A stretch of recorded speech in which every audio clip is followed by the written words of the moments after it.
اعوذ باللہ من الشیطان الرجیم بسم اللہ الرحمن الرحیم الحمد للہ رب العالمین والصلاة والسلام علی سید الانبیاء والمرسلین وعلی آلہ الطیبین الطاہرین المعصومین الذین اذھب اللہ عنہم الرجس وطہرہم تطہیرا۔ ناظرین کرام و سامعین محترم، آپ کی خدمت میں ہدایت ٹی وی کے توسط سے احکام اسلامیہ پروگرام کے ساتھ حاضر ہوں۔ احکام اسلامیہ میں عبادات، نماز اور روزے کے احکام اور ان کے مقدمات، جس طریقے سے ہم ائمہ معصومین علیہم الصلاۃ والسلام کی تعلیمات کی روشنی میں اور حضرت محمد مصطفیٰ صلی اللہ علیہ وآلہ وسلم کی سنت کی ادائیگی کے طور پر ادا کر رہے ہیں، ان اعمال کو، ان احکام کو اللہ سبحانہ وتعالیٰ کی کتاب سے اور نبی اعظم کی اور ائمہ کی احادیث سے اور اقوال سے آپ کی خدمت میں عرض کر رہا ہوں۔ بہت سے مسائل عرض کرنے کے بعد پچھلے ہفتے میں نے آپ کی خدمت میں خمس کے بارے میں کچھ عرض کیا اور اس میں واضح اللہ سبحانہ وتعالیٰ کا حکم خمس کے بارے میں اور رسول اکرم صلی اللہ علیہ وآلہ وسلم نے جو 8ویں ہجری کے بعد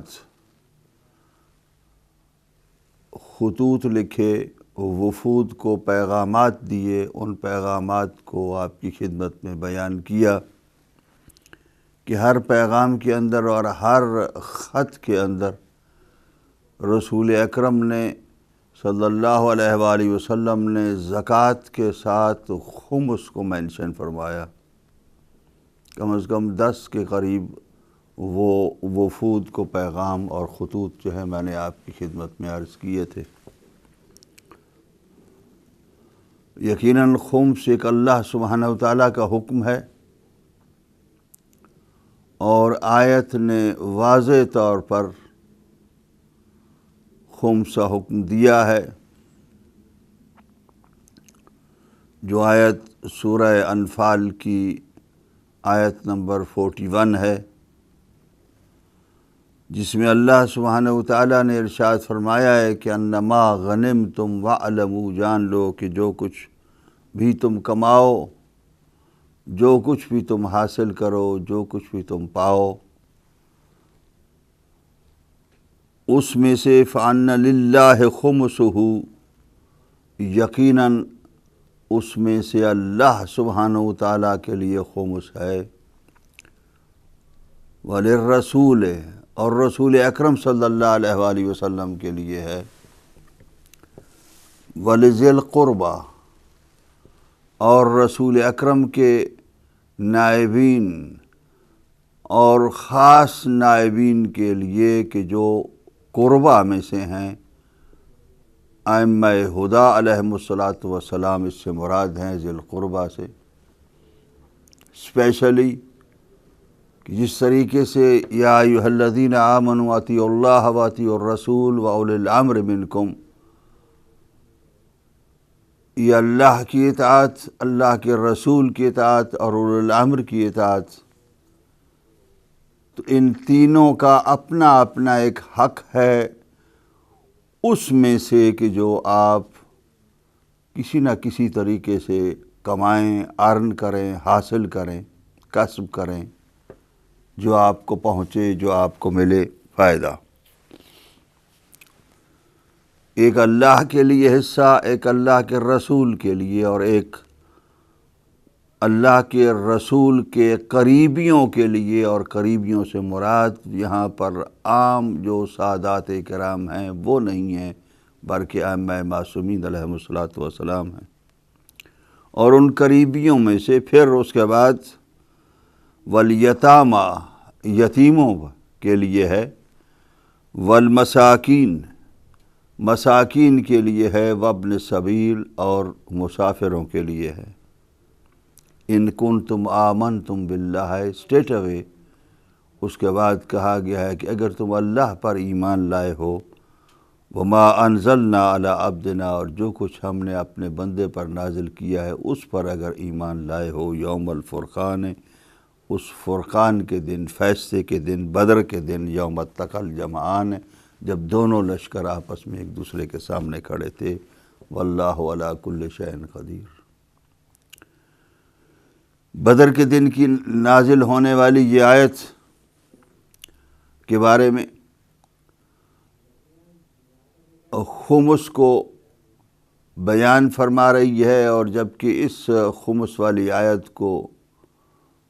صرف بدر کی غنیمت کے لیے جو ہے مخصوص کر دیا گیا، دوسرے مسلمانوں نے اسے مخصوص کیا، جبکہ اللہ کے رسول نے خمس کو عام کیا اور مطلق کیا کہ اپنے ارباح میں سے اپنے جو فائدے تمہیں ملتے ہیں، جو بھی کماتے ہو اس کمائی میں سے جو بچے تو اس کے اندر سے خمس ہے، اور وہ خمس ایک اللہ سبحانہ و تعالیٰ کا حق ہے، ایک اللہ کے رسول کا حق ہے، اور ایک وہ جو اولی الامر ہے، زمانے کا امام ہے، اس کا حق ہے۔ ظاہر ہے کہ اللہ کا حق بھی رسول اکرم صلی اللہ علیہ وآلہ وسلم لے رہے تھے جب خمس ان کے زمانے میں ادا کیا جا رہا تھا، اور اس کو اللہ کے راستے میں خرچ فرما رہے تھے، اپنا حق بھی لے رہے تھے، اور ذی القربہ کا حق بھی خود رسول اکرم اس وقت امام تھے، اور اس وقت جو ہے وہ ذمہ داریاں امامت کی، رہبری کی ساری ذمہ داریاں رسول اکرم کے ذمے تھیں، اس لیے وہ تینوں حقوق وہ خود لے رہے تھے۔ اور اس کے بعد آپ کی وفات اور آپ کی رحلت کے بعد ائمہ ہدیٰ علیہم الصلاۃ کا حق تھا کہ وہ اللہ اور اللہ کے رسول کا حق بھی لیں اور اپنا حق بھی لیں۔ تو اس طریقے سے یہ سلسلہ پہلے خاموشی کے ساتھ اور پھر اس کے بعد غیبت کے ساتھ، اور غیبت کے بعد جو ہے پھر مسلسل یہ سلسلہ چلتا رہا۔ اس خمس کو جس کے دو حصے قرار دیے جاتے ہیں، خمس سہم امام کہا جاتا ہے علیہ السلام، کہ جو امام علیہ السلام کا حصہ ہے، یعنی امام علیہ السلام اللہ کا، اللہ کے رسول کا اور اپنا حصہ وصول کرتے ہیں، اور دوسرا حصہ غریب، مسکین اور یتیم، فقراء، مساکین، جو سادات ہیں، سادات کرام، مسافر بھی ہوں اور مسافرت کے عالم میں اگر ان کے پاس کچھ نہ ہو تو ان کے لیے خمس ہے۔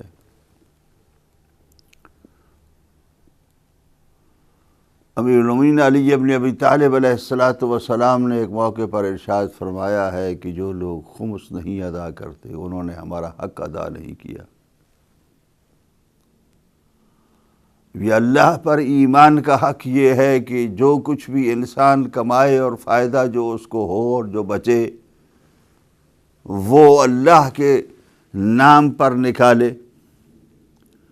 اللہ کے رسول کے نام پر، اور اپنے وقت کے امام کے نام پر، اور غریب سادات کرام کے نام پر،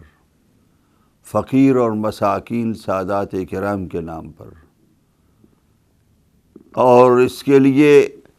امام جعفر صادق علیہ السلام نے ارشاد فرمایا کہ اللہ سبحانہ و تعالیٰ نے صدقہ، جسے زکوٰۃ کہتے ہیں، زکوٰۃ جو ہے وہ ہمارے لیے حرام قرار دیے ہے، اور خمس جو ہے وہ ہمارے لیے جائز اور حلال قرار دیا ہے، کہ جس میں کرامت ہے صدقے میں وہ کرامت نہیں ہے، زکوٰۃ میں وہ کرامت نہیں ہے کہ جو خمس کے اندر ہے۔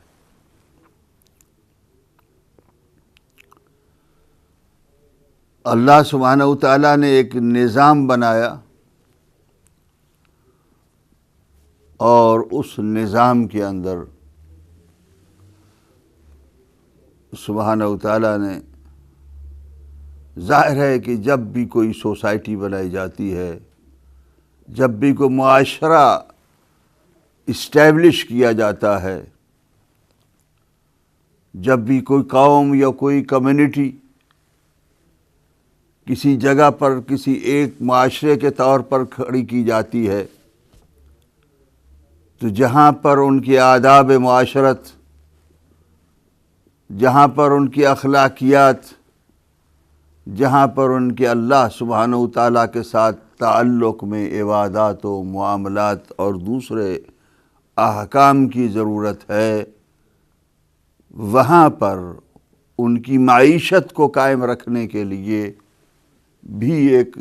نظام کی سخت ضرورت ہے۔ اس لیے میں نے عرض کیا تھا کہ اللہ سبحانہ و تعالیٰ نے انفاق کو، خرچ کرنے کو تقوی کی علامت قرار دیا ہے، کہ متقی وہ لوگ ہیں کہ جن کو قرآن سے ہدایت ہو رہی ہے، اور قرآن جن کی ہدایت کے لیے اور جن کو اپنی منزل تک پہنچانے کے لیے ہے، وہ لوگ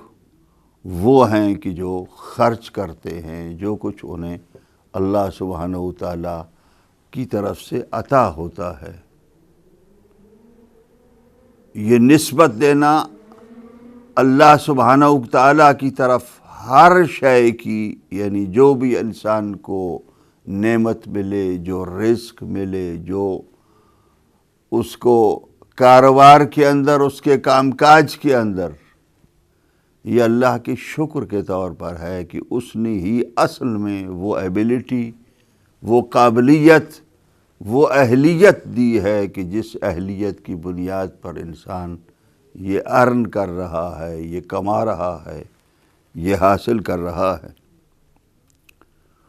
اس نظام کو، کہ جس نظام کو سبحانہ و تعالیٰ نے اس دنیا کے اندر پہلے دن سے متعارف کرایا، اس نظام کے لیے یہی جو سسٹم تھا، اس کے لیے زکوٰۃ،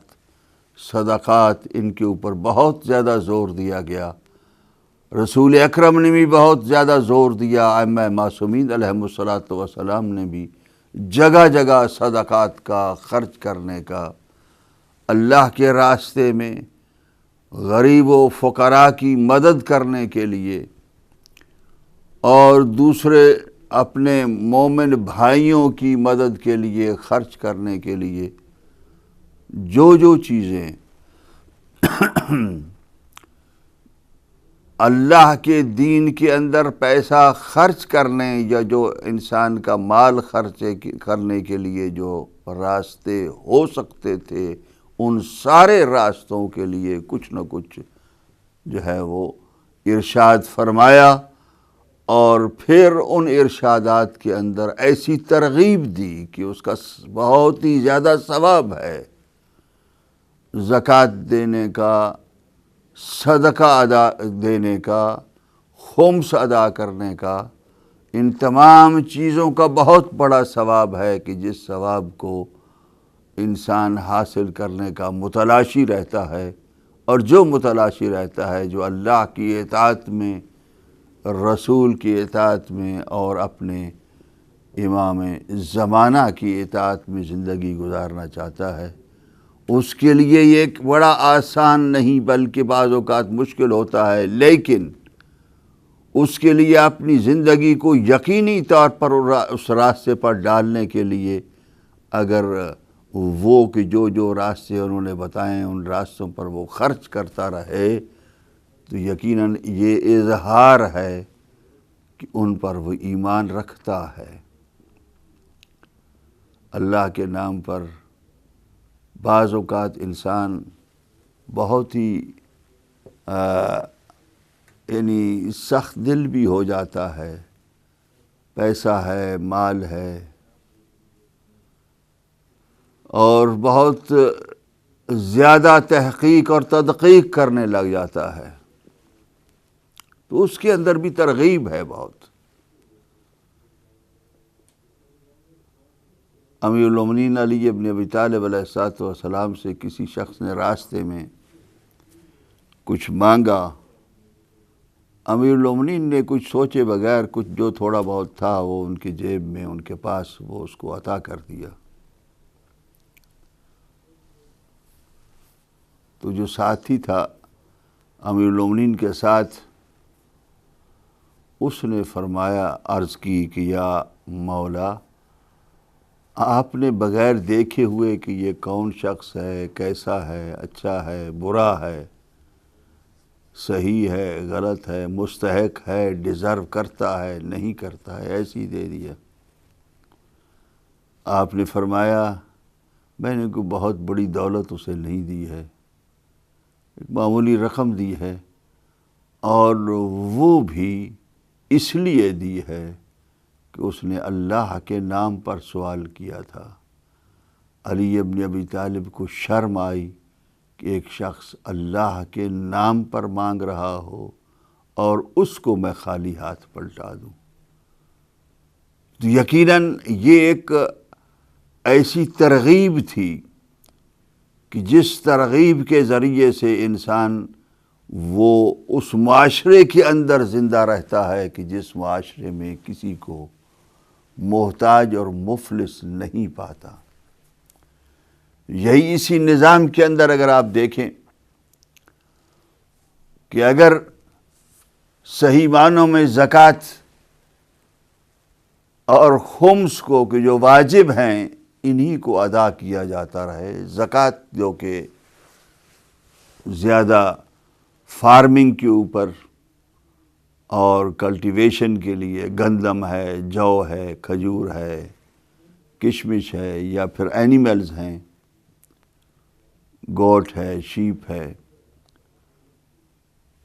یا گائے ہے، اونٹ ہے، یا پھر اسی طریقے سے دوسری چیزیں کہ جن کے اوپر زکوٰۃ واجب ہے، سونا ہے، چاندی ہے،